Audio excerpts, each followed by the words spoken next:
Hi, this is Wendy from HMO Success and welcome to week 5 on my 52-week program, creating a hands-free business that gives you financial freedom.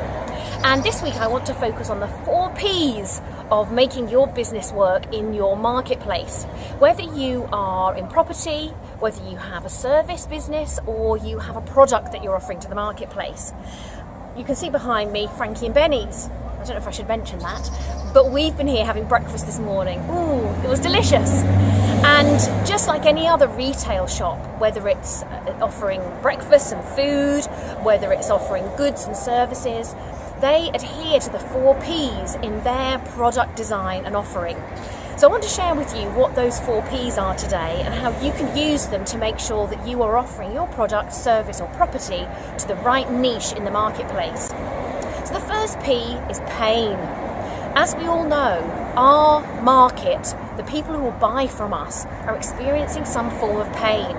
If you get to know what that pain is and you can solve the pain, those customers will be customers not just once, not just twice, but possibly forever. So find out what is the pain point of your potential customer and solve it. That's a great way to create a business. The second P is pleasure. What is it that would inspire your customers? What is it that they're looking for in terms of their lifestyle? How do you want them to feel when they buy your product, service or property? How is it that you are going to help them to make their lives better? Focus on giving them pleasure and you've got a great customer base.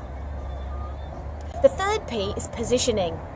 You need to understand whereabouts you are in your marketplace, whether you're in a niche market or a wide market.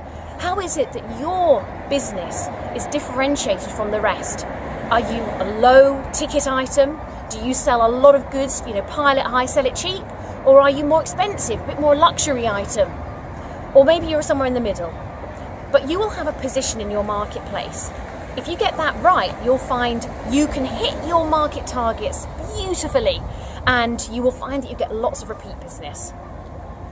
And the 4th P is, of course, price. Because whatever you do in terms of pain, pleasure and positioning, the price needs to be right as well. Now, when I say price, I'm not necessarily suggesting that you go low.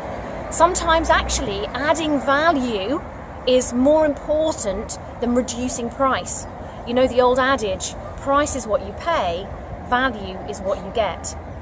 So position your product, service or property at the right price and you will have your customers wanting more and wanting more of what you have to offer them. So I hope those 4 P's will help you as you look to build your business, whether it's in property, services or a product that you have to bring to market. And I look forward to speaking to you very soon.